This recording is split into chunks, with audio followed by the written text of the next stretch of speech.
Woohoo! Hello, everybody. My name is HisStory Williams, and this is, trust me, man, one amazing time, I guess you would say. This is the Making History Making podcast, and I'm so excited because of the fact that I know you're probably asking yourself by now, when the hell are we gonna start posting this shit? So it's so amazing because of the fact that I'm recording this now on a USB microphone. I'm inside my living room now. So I'm intentionally doing it in the living room. You hear background stuff. You probably hear my dog is a very clingy dog. So I did put her up in her kennel just for a quick second while I record. And she's like the kind of dog that like knock over all this stuff that I have on. I am kind of cheating today, and I'm going to explain how in a second. You do hear my washing machine probably in the background because I really have a strong microphone. The microphone is so amazing. I remember I did an interview with this microphone, and it was with a professor, and we were on the second floor of the building, and we were actually hearing the classrooms downstairs below us. So this is a really nice microphone, and it's a USB microphone. I do have it hooked up to my PC right now, and I am using the Adobe Audition program. Now, we're not going to cheat ahead. I just don't have a voice recording program native on my computer right now. So I'm just going to use this. And the reason why I don't want to talk about this program specifically just yet is because of the fact that you're still learning. And most times people, when they put out a podcast or they put out a product, they kind of just try to nail it the first time and then they post it up. And when you start kind of getting more into the PC aspect of it, you still learn some stuff, which I plan on teaching you a little bit about, a couple of learning things. Unfortunately, when I teach those things, those are going to be more visual. So hopefully I can get all of those things kind of set up with more visual stuff. So for example, being able to actually mirror what's going on my screen on my computer instead of actually just me talking to you. So or I'm thinking if I do this, I'm not able to actually mirror it when I do my show, which is on March 23rd. And this episode is going to be posted. This is going to be the first one with all the rest of them posted. And I'm going to be teaching how to actually do podcasts and edit these podcasts, cut them up, chop them up, add music, so on and so forth. And so I'm hoping to be able to give you that exact experience. The funny thing is, you probably hear my cat now. My cat is now running next to me. I'm probably got to push him away soon. But with that, this is the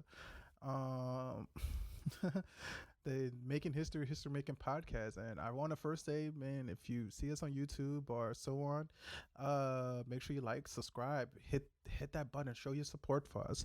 I'm hoping to get a Patreon page set up soon so you can kind of start seeing more stuff and more sessions. I'm even hoping to be able to teach more classes as well. So hopefully you can kind of get more stuff going on. But also, look at auditorynarrative.com, our webpage. It's going to be going down under construction soon. And the reason being is because of the fact that hopefully we can get the actual domain name changed soon as well. And then also I do have live gameplay, and I do provide services such as media consultations, as well as also sound design, photography, videography, voiceover if you need that as well. Please let me know if you need those services as well. But today we're going to talk about USB microphones quickly. I'm recording in my first open space, which is the next room that people usually record in, which is two places usually. They usually record in their living room or whatever open space room, or they record in their closet. I am going to be doing a few sessions recording in my closet. I am going to bring back using the stuff that was in the box of the cell phone, as well as also using possibly my USB microphone as well, if I can fit in that closet with all of this stuff. But today I plan on just talking to you guys simply about the Samson, not sung, Samson, Samson Meteor mic. I love the mic. I've had the mic for about 4 years now, and it's been an amazing experience. And I think that you guys are going to think I'm having an amazing experience with this microphone. It's very portable. A lot of the items that I pick out is portable because I'm a father of 2 kids, and then also we share one car. So and that's by choice because of the fact that I love being able to actually just drive my family around. And so with that, this is my personal favorite microphone. I've tried the actual snowball microphones, and there's nothing wrong with the actual blue snowball microphones as well. I don't think that it is the correct microphone to kind of get started with. I will talk to you about even my microphone that I have now. I don't think that is the correct microphone to get started with if you're going to go USB. I'm kind of like a big, go home kind of person, but this was a microphone that I used to kind of carry around with, and it gave me just enough the same experience as well. So let's go ahead and we're going to talk more about that microphone in a second. But you're listening to the Making History Making podcast, and I'm just excited to be able to actually do this podcast with you.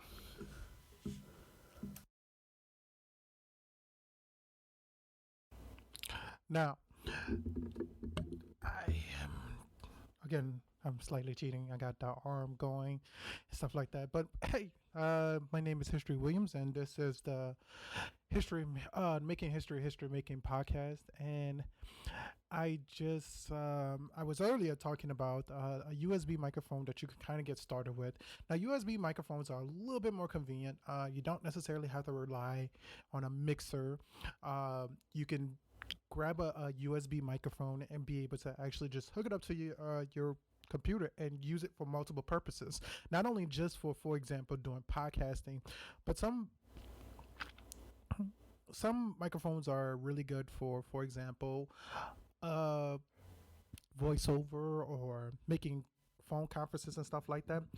I have my microphone, which is a Samson Meteor USB microphone. It has the noise cancellation like stuff inside of it as well.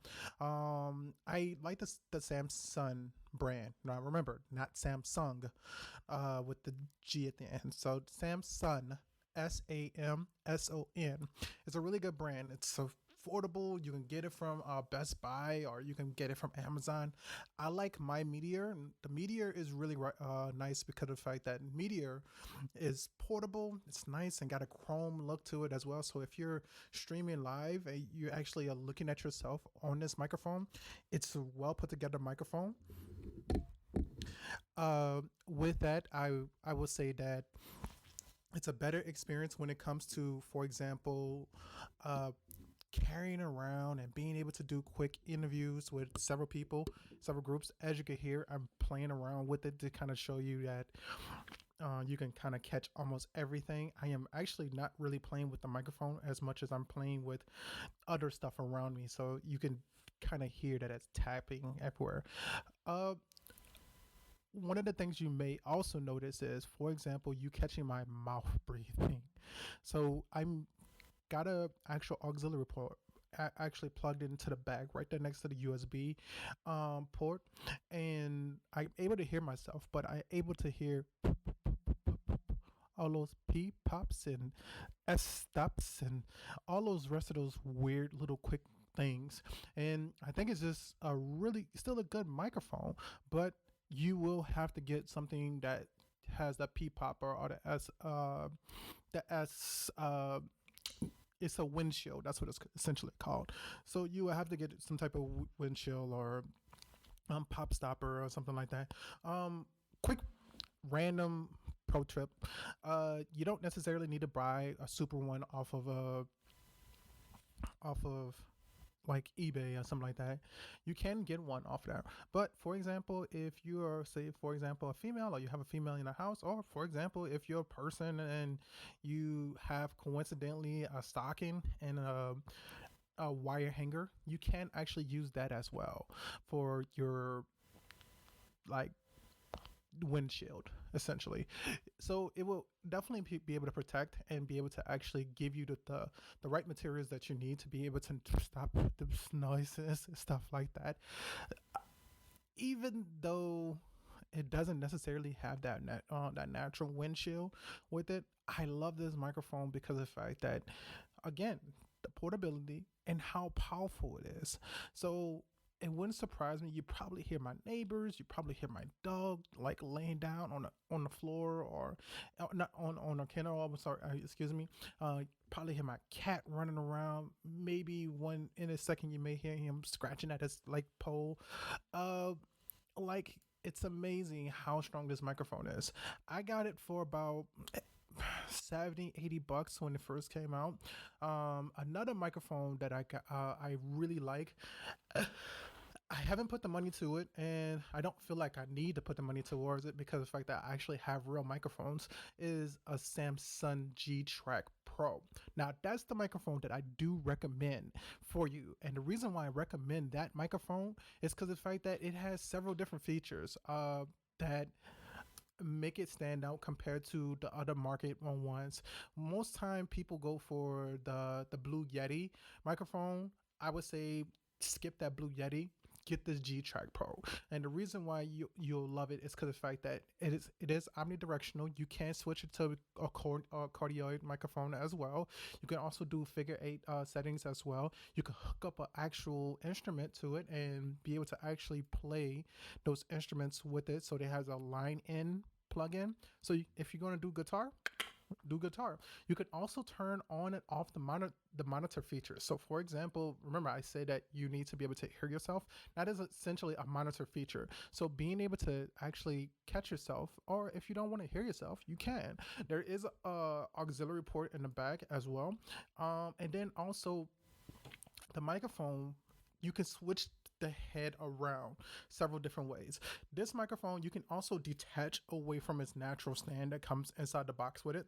So if you, for example, already have a mic stand, all you need is to unscrew that actual microphone, take that apart, plug that right inside of your actual stand that you actually have at home, and boom, you got an actual USB microphone that almost feels like a studio microphone. I like that microphone because of the fact that it's very, very quick, easy. It does come with a program. I'm not pretty much the big fan of that program itself. I do prefer to use like Audition or Pro Tools to be able to do my editing, but being able to actually do a podcast and do some voiceover with that is a little bit better. Now, you may need to get a actual windshield with it. I have more like the easiest way to explain it, I have more of an alto tone voice. So sometimes my voice gets really, really spiky, or maybe sometimes I'm like right in the middle, or maybe sometimes I get a little bit of bassy sometimes. So I would say I'm more of a masculine alto, beginning like bassy baritone. Now, for example, I do a little bit of a more bassy tone sometimes with my voice. So when I talk about serious topics, like for example, we talked about Colin Kaepernick at one point in time when I was doing a radio show, and I would get really close up in the mic and I get an intense feeling, and I wanted to be able to get the person to feel what I'm feeling and get it really deep and understand that this is an issue that we need to talk about. It's Colin Kaepernick and the NFL. Boom. And so being able to set that tone, and sometimes that's what I do with my voice. I think that honestly that's what makes great podcasting, which I'm going to talk about that in a few more episodes later when I actually get into my real microphones, is podcasting voice and being able to actually do voiceover and getting stronger with your voice and your presentation itself. So keep this in mind that the Samson brand is a really, really good and affordable brand that you can actually purchase from your local Best Buy. I don't like buying used equipment. That's my personal perspective. If you are okay with that, you can go to places like Guitar Center, or you can go to, for example, like I said again, Best Buy. Best Buy usually has like used products like this as well. Or you can just go to your Amazon or eBay. I prefer, if you do get something that's used, make sure that it's certified reuse. Oh, don't want to forget this. You can also look at places like, for example, BH Photo. I love B&H Photo. B&H Photo has been a really, really good like mentor to me when it comes to actual products for videography and sound design itself. So I would say that going to B&H Photo Video is actually a really good one. They do have some really good guys to be able to teach you there. But as far as you getting started for a USB microphone, you don't have to break the bank. You don't have to get a microphone. I would recommend getting a microphone that is more universal for the price. I would say the Samson G-Track Pro USB microphone is actually the more universal microphone to be able to use for USB.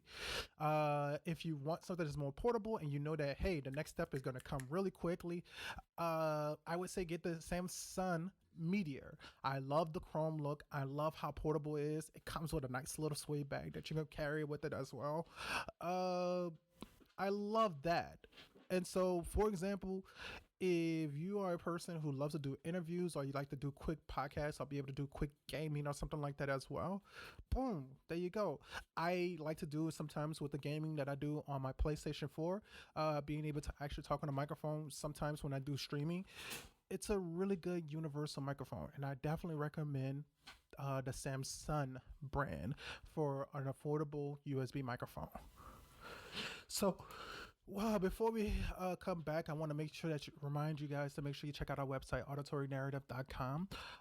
Eventually, it's going to have a new name change. I will be able to update you guys on the new name change. But if you want to see something now, it's auditorynarrative.com. Also, you can also follow us on Facebook, Twitter, as well as Instagram. It is Auditory Narrative, or you can find it at A Narrative Media. Finally, if you're in the Holland or the West Michigan area, I will be teaching a class at the Herrick District Library. It is March 23rd from 5 to 7 p.m. I will be teaching you guys on how to start a podcast, how podcasts can technically benefit you in your business, or actually just your personal brand itself. So, for example, if you are a person who is doing clothes design, man, let's kill it. Let's be able to talk about your actual clothing design brand. What went into your mindset? What into your thought process? And there's several different versions of podcasts. That is very true. Some people like to do like live stream on podcasts, and I like doing radio. I like doing audio versions of it. And so I think that it'll definitely be beneficial, being able to actually added podcasting to your repertoire. Definitely come check me out and see how maybe I can benefit you, maybe network with other people who are brand new podcasters as well. And that's the biggest thing. Being able to actually bring it back to old school radio is a big benefit. And podcasting definitely does that. Internet radio does that. So hopefully you guys come out and be able to check me out on March 23rd. My name is HisStory Williams, and this is the Making History Making podcast. Hello, everybody. My name is HisStory Williams, and this is the Making History Making podcast. I am HisStory Williams, and in a few weeks, you're going to have my A Narrative Culture segment I'm going to put out there. I would love to be able to actually put out there. One of my favorite parts that I'm going to be putting out there is when I actually recorded this open mic poetry like themed open mic, and it was so amazing. These guys from the Drunken Retort, or Marcel Fable Price, excuse me, Greg Autopilot Foster, and we had Rachel Gleason, who hosts this actual poetry event itself. I've met several different people who were amazing, who performed, and I really want you guys to be able to get that moment. So, in a couple of weeks, you're gonna a couple of episodes, you're gonna realize that hey, I'm gonna add my segment, which is auditory. I'm sorry, a narrative culture segment, and it's really just taking 5 maybe 10 minutes being able to actually enjoy just someone's narrative. I love this was a passion project. I'm hoping to be able to expand it to something more and make it actually grow into something better. And if you have a narrative, get in contact with us at auditorynarrative.com or message us through our actual social medias, which is on Facebook, Twitter, as well as Instagram. And also, if you want to go to like a traditional digital method, you can also email us at auditorynarrative@gmail.com. That is auditorynarrative@gmail.com. And I'm excited about that. Now, one of the people that I am excited because I will be interviewing them in the next few weeks is Mr. Paul Valdez. Now, I talked to Paul several years back. It is so funny because I am surprised that this person still contacts me. Now, Paul is pretty fascinating because Paul, I found him randomly when I was listening to this show called Snap Judgment, and he was on Snap Judgment, and he told a fascinating story because Paul does drag, and the big thing about Paul drag stories and drag and all of the dresses, he learned how to do the dress. Do his dresses from his grandmother, and his family has been so influential in his life and making sure that he had the best life that he could possibly have. And his theme for his name is actually I want to make sure I get it correct. Marie Antoinette Dewberry. That is the correct name for it. That is his drag name. And he does these old, I would say, colonial drag styles. Paul has done some cool stuff when it comes to raising money for drag as well, especially for example, I believe the Toys for Tots, as well as also donating different toys, helping with donations for the Notre Dame when the Notre Dame roof had caught on fire. Done several different things, especially raising money for example, the local firemen in New Mexico. I admire this person, and this person definitely gave a positive note to something that I wanted to talk about, which was, again, I have 3 more episodes. I'm going to be talking about depression, and I feel like I have to do these 3 episodes, these 5 episodes of being able to talk about depression. And the reason being is just to get it off my chest so that I can be able to provide you guys with the best show. So I apologize if it seems like I'm kind of like a Debbie Downer or something like that when it comes to talking about these podcasts, these first 5 podcasts. And it's not that I want to be the serious mental health advocacy podcast. I'm not necessarily saying I'm going to do that. I am advocating for mental health. Mental health is very, very important, but being able to acknowledge the fact of depression is definitely a huge thing. So first off, let me open up my stand legs on my Meteor microphone. I am a person who has depression, really, really bad depression and anxiety disorder. I get anxious, I get down, I get really, really negative about myself. I have negative connotations about myself. And the reason being is largely it's because of the fact of how I grew up. Not anything particular when it comes to my life. There's been a series of things in my life. And I think that one of the things that I can pinpoint is definitely not necessarily being the smartest guy in the room, or not necessarily being able to be the person who lives up to the standards of anybody else. I've always been a person who struggled with keeping friendships and relationships, and it's been tough to acknowledge those things until recently. And when I got to talk to Paul talked about owning my shit and owning the shit that people used to give to you negatively. So, for example, we talked about the connotation for, or the name for, like the stigma for like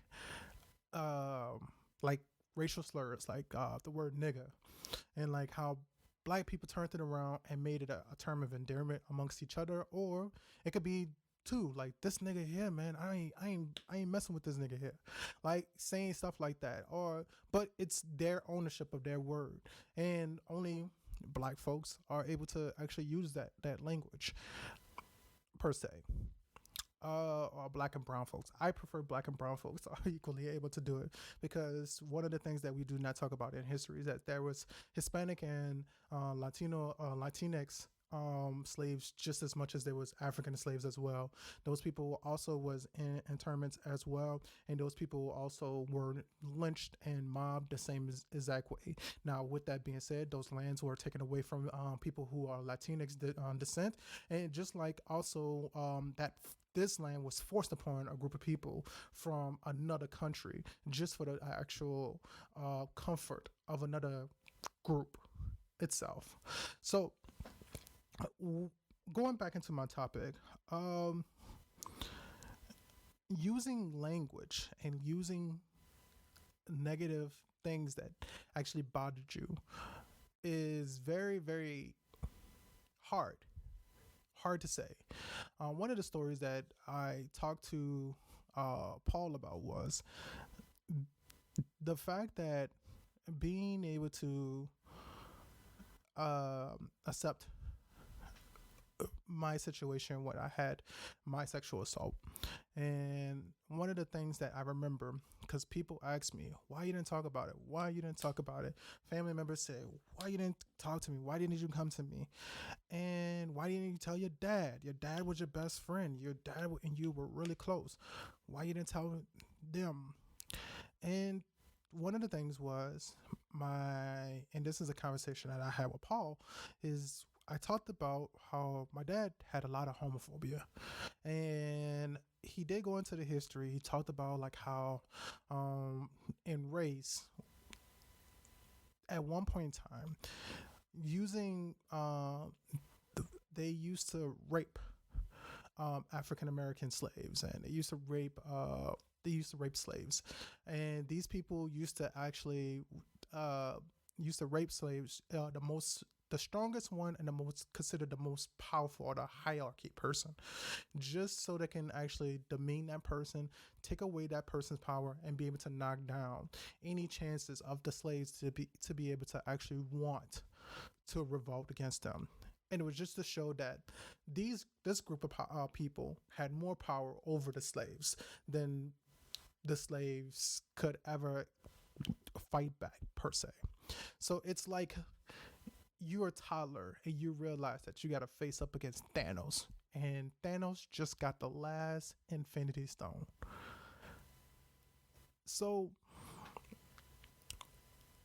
that was one of the things that Paul said may have affected black men and the black community, and thinking that it's not okay to be a person who's part of this group, which is the LGBTQIA plus group. And I think it's an interesting thought. And one of the things that we talked about was how my dad, when I was younger, my pops, he hated pops. My dad, he cornered me, and I was in the middle of playing with my toys and stuff like that, and my dad cornered me when I was in the middle of playing with my toys, and I forgot what brought it on, but my dad was like, you ain't gonna be no punk, you ain't gonna be no faggot, and went into this extreme, like, you're not going to be this way. Well, during that same time, I was getting sexually assaulted by this family member. And it was starting to bother me that this assault was happening. And I was eventually going to talk about it. I just didn't know how to. And I already kind of knew where my dad stood. And I just knew after he said that, you ain't going to be no punk, you're going to be no faggot. I knew that I was going to hold back what I felt. I knew that I was going to try to be stronger than what he said that he wanted me to be. And I felt that the stronger way was actually to hold it in, because that's what a man is. That's what I'm supposed to be. That's who I am. I'm a fucking dog. I'm a beast. My name is fucking Bullet. And that's what I used to have to go by. And that was my nickname, was Bullet. That was his nickname for me, was Bullet, because of the fact that I was fast and I was destructive. That's what I was supposed to be.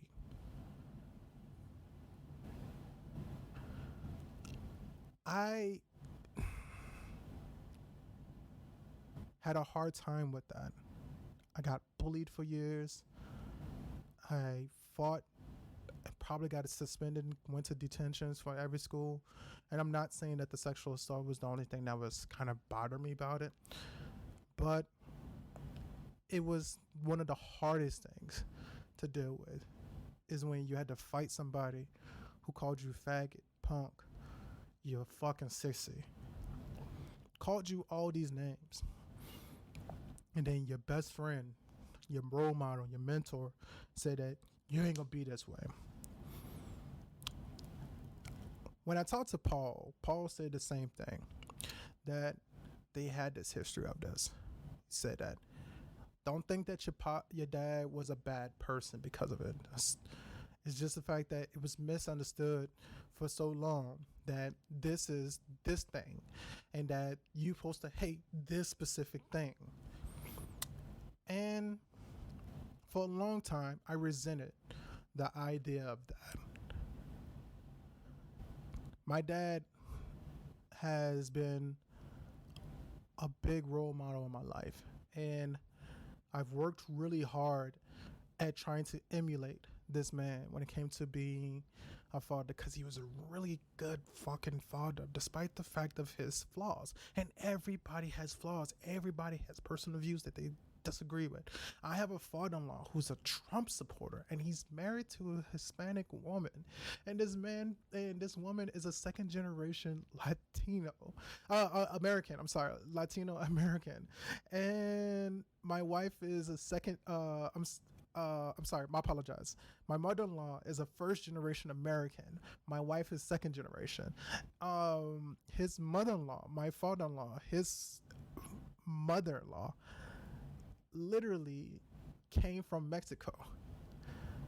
His first wife had a similar situation as well. She was Hispanic as well. And this man loves these people, but yet still he supports a man who essentially hates those people. That doesn't stop the fact that my father-in-law, he tried to be the best father that he could be when he learned that how to be that. This man, when my car breaks down, he helps me out.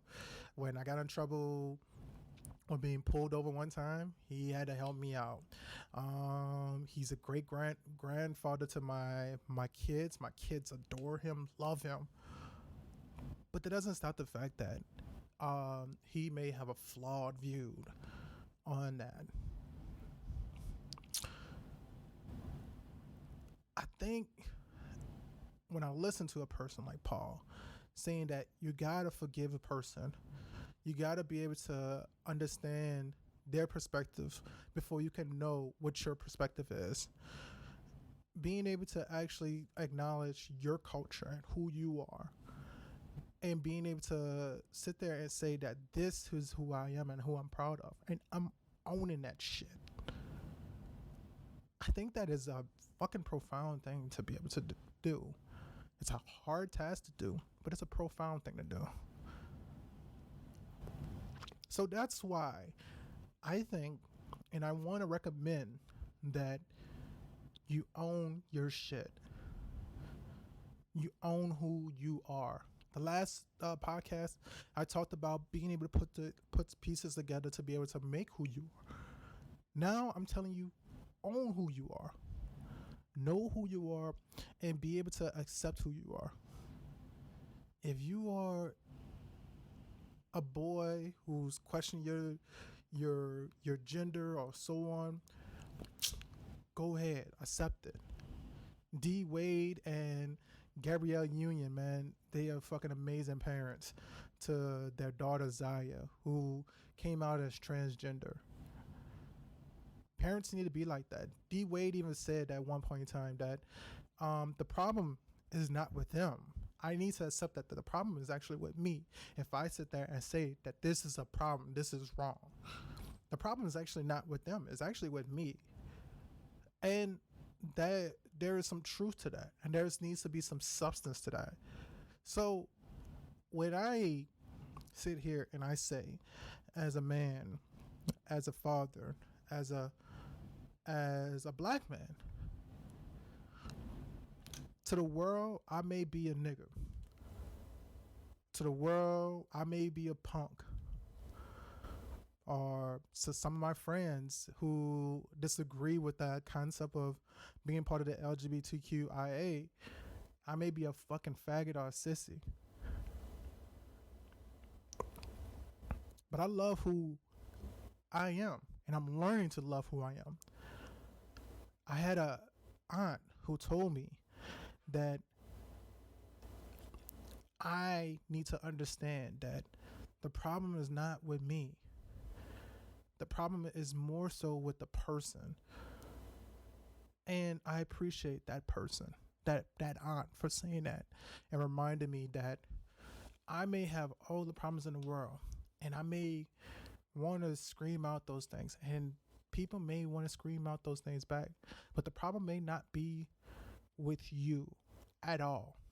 The problem is definitely for sure with that person. And one of the things that she also told me was that this should be a story that you tell other people. This should be a platform that you give to other people to be able to actually talk about and feel what they need to feel, which is who they are, and own who they are as fucking people. And I apologize for the language, but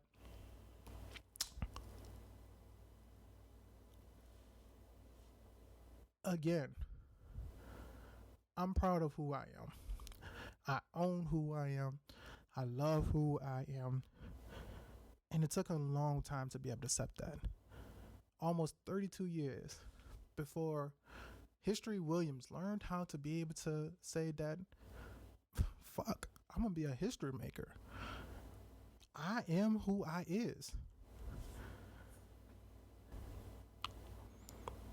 I love this fucking guy. And when I wake up in the morning, I'm going to keep saying that.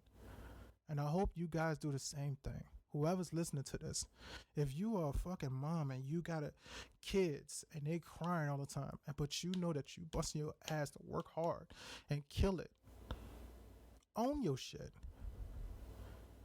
If you are an older person and you may have Parkinson's, but you lived a prideful life and you done what you could as a person in life, own that shit. If you are a white man who's a owner of a Fortune 500 company, a white woman who's a boss and runs a Fortune 500 company as well, or owns it as well, own that shit. If you're a black person and you own multiple businesses as well, own that shit. Hell, if you are a person who could not achieve your goals in life, but you found purpose in something else, like being a teacher or whatever you want to consider something that's monumental and is impactful to somebody else, own that shit. I have friends like Paul, Nate Bentley, Marcel Price, man. I know that like the guys from Diatribe, they probably don't talk about me as much, or they probably feel like I didn't achieve what I wanted to achieve, or it seemed like I didn't do what I needed to do when it came to this project for A Narrative Culture. But I admire the fuck out of those people, because those guys there, they are owning their shit. Fat shouts to like one of the people that I admire most is fucking Greg Foster. That guy was intimidating at first when I first met him, because how do I walk up to somebody and say nice to meet you, or they say nice to meet me, and I don't know who I is, but they fucking walk around knowing exactly who they are. They know that they have these things going on.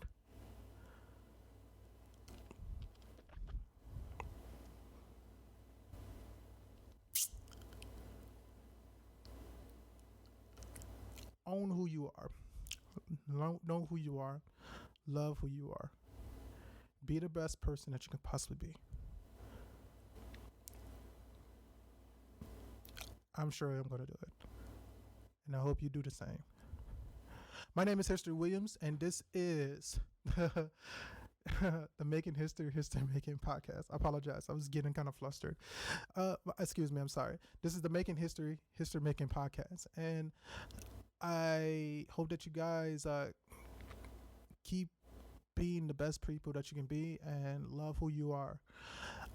Make sure that you like, subscribe, click, whatever you need to do. Listen to this podcast. Tell your friends about this. Tell your friends about our services that we're providing now on auditorynarrative.com. I am working on building a page, and it's going to be under construction. So actually, I should say follow us on Facebook and Twitter and Instagram. But be proud of who you are. I am super excited about doing this podcast. I can't wait to finish this challenge, and I can't wait to teach this class on March 23rd. I'm hoping to be able to teach more classes like this. And fat shouts to Groundworks, Kylan Bloom. Thank you very much for the opportunity. Let's keep making history. Let's keep doing the best thug dizzle that we could possibly do. My name is HisStory Williams, and see you later. Peace.